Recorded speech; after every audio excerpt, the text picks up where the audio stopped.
Pada presentasi ini saya mengangkat materi yang berjudul legalitas praktik dokter daring ditinjau dari perspektif Undang-Undang Kesehatan dan Undang-Undang Informasi Transaksi dan Transaksi Elektronik. Nah, teman-teman semuanya sudah tahu dong manusia itu memiliki kebutuhan, yaitu kebutuhan sandang, pangan, dan kebutuhan papan. Nah, namun kebutuhan pokok kita tidak cukup ketiga itu saja. Ada salah satu kebutuhan yang tidak kalah penting, yaitu kebutuhan kesehatan. Namun kesehatan itu merupakan tidak dapat kita sebut sebagai kebutuhan saja, tapi sebagai hak kita sebagai manusia untuk sehat. Itu merupakan salah satu hak kita. Nah, pada kemajuan teknologi saat ini, kemajuan itu membawa dampak positif bagi kita, terutama di bidang kesehatan.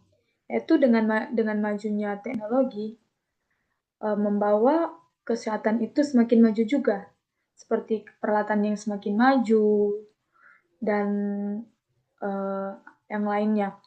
Namun di balik dampak positif itu ada juga dampak negatif dari kemajuan teknologi tersebut, terutama di bidang kesehatan. Kenapa saya bilang seperti itu? Ya karena seperti judul saya, praktik dokter daring. Nah, tentu saja daring itu kan sudah tidak asing lagi terdengar di telinga kita. Daring itu dapat kita simpulkan yaitu seperti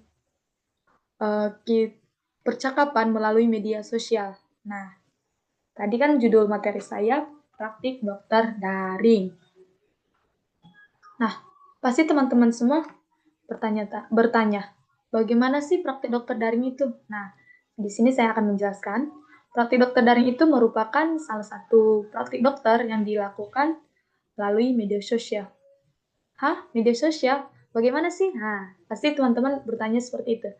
Nah, melalui media sosial kan. Nah, saya contohkan nih, misalnya nih, saya sakit. Dengan saya sakit, saya bisa saja mengeluh, bercerita di akun media sosial tadi yang dimiliki oleh seorang dokter tersebut. Saya bercerita tentang keluhan saya di bagian tubuh saya yang mana. Di akun tersebut, saya akan menceritakan, dok, saya mengeluh. Saya mengalami keluhan seperti ini. Saya mengalami sakit di bagian ulu hati saya. Nah, dokter yang memiliki akun tersebut akan membaca keluhan kita. Dia semacam menerka-nerka penyakit kita dan dari keluhan kita tersebut tanpa memeriksa kita secara langsung. Nah, bisa saja nanti yang kita ungkapkan tersebut, yang diterka-terka dokter tersebut, berbeda dengan jika dokter tersebut memeriksa kita secara langsung. Itu merupakan dua hal yang berbeda. Kalau kita meriksa secara langsung kan otomatis dokternya bisa langsung mendiagnosa kita penyakit ini. Nah, kalau dari praktik dokter daring tersebut, dia hanya dapat menerka bahwa kita terkena penyakit semacam ini tanpa memeriksa kita secara langsung.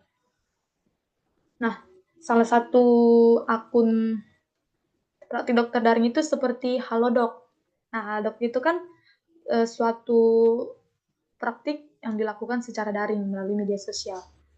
Nah, seperti mata kuliah kita ini kan hukum dan perundangan kesehatan. Nah, di sini saya akan menjelaskan beberapa undang-undang yang berlaku tentang praktik dokter daring.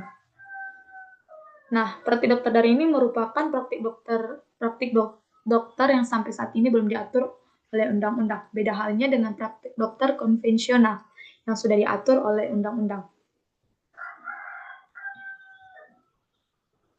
Nah, telah dijelaskan dalam Undang-Undang Nomor 36 Tahun 2009 tentang kesehatan atau selanjutnya disebut undang-undang atau disebut dengan undang-undang kesehatan sudah mengakomodir perkembangan pelayanan kesehatan dalam perspektif dengan memanfaatkan internet khususnya dengan adanya dokter daring ini. Tetapi nyatanya hal tersebut belum diatur dalam undang-undang kesehatan walaupun pelayanannya cepat. Namun hal ini bukan menyembuhkan masyarakat, malah makin menambahkan penyakit bagi masyarakat. Nah, seperti yang saya jelaskan tadi, bahwa praktik dokter daring tersebut belum diatur oleh undang-undang. Memang praktik dokter daring itu merupakan simple, cepat, dan simple. Seperti kita menjelaskan di akun media sosial, terus nanti dokter akan mengirimkan obatnya secara melalui kurir juga. Nah, beberapa hari obatnya akan sampai. Nah, namun hal tersebut belum diatur oleh undang-undang. Dan hal tersebut bukan membawa kita akan sembuh, namun membawa kita akan semakin sakit karena seperti yang saya jelaskan, bisa saja yang diterka-terka dokter tersebut beda halnya jika dia memeriksa kita secara langsung. Nah, selanjutnya dalam pasal 28 ayat 28H ayat 1 Undang-Undang Dasar 1945 termaktub bahwa setiap orang berhak hidup sejahtera, lahir dan batin, bertempat tinggal, dan mendapatkan lingkungan yang baik dan sehat, serta memperoleh pelayanan kesehatan. Nah, seperti kita manusia kan memiliki hak untuk sehat, untuk hidup. Nah, selanjutnya juga pada pasal 24 ayat 1, kesehatan menentukan bahwa tenaga kesehatan sebagaimana dimaksud dalam pasal 23 harus memenuhi ketentuan kode etik, standar profesi, hak pengguna pelayanan kesehatan, standar pelayanan, dan standar prosedur operasional, yang artinya tenaga kesehatan tidak boleh sembarangan melakukan pengobatan atau praktik kesehatan, karena hal seperti itu termaksud tenaga kesehatan yang tidak memiliki kode etik sebagai tenaga kesehatan. Nah, seperti yang kita juga nanti akan memiliki pekerjaan sebagai seorang tenaga kesehatan. Nah, sebagai seorang tenaga kesehatan itu kita harus memiliki kode etik yang baik agar kita dapat melakukan praktik dokter tersebut kepada pasien-pasien. Nah, selanjutnya ada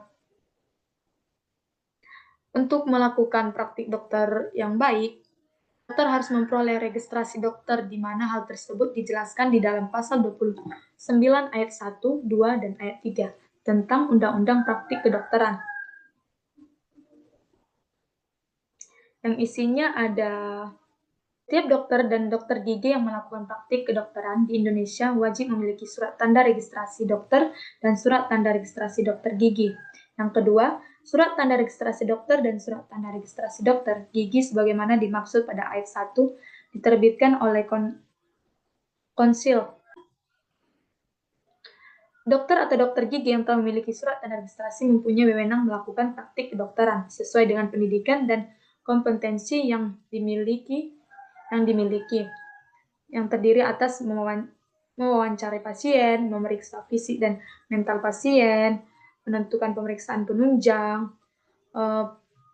menegakkan diagnosis, menentukan penata letakan dan pengobatan pasien, melakukan tindakan kedokteran dan atau kedokteran gigi, sampai selanjutnya. Nah, tadi yang dijelaskan kan praktek kedokteran dan praktik kedokteran gigi, bukan yang dijelaskan tentang praktik dokter daring. Nah, berarti praktik dokter daring itu belum termaksud salah satu praktik yang diatur oleh undang-undang. Dan yang terakhir ada Undang-Undang IT, yaitu adanya dokter daring yang di dalam melakukan pelayanan kesehatan dilakukan dengan cara membuat website atau aplikasi, maka dapat disimpulkan bahwa dokter disebut sebagai penyelenggara sistem elektronik. Untuk menyelenggarakan hal tersebut, pertama-tama harus memperhatikan pasal 17 Undang-Undang IT. Selain itu, penyelenggaraan sistem elektronik harus memperhatikan syarat-syarat yang diatur dalam pasal 15 IT yang bunyinya setiap penyelenggaraan sistem elektronik harus menyelenggarakan sistem elektronik secara andal dan aman serta bertanggung jawab terhadap beroperasinya sistem elektronik sebagaimana mestinya. Yang kedua, penyelenggaraan sistem elektronik bertanggung jawab terhadap penyelenggaraan sistem elektroniknya. Yang terakhir, ada ketentuan sebagaimana dimaksud di dalam ayat 2 tidak berlaku dalam hal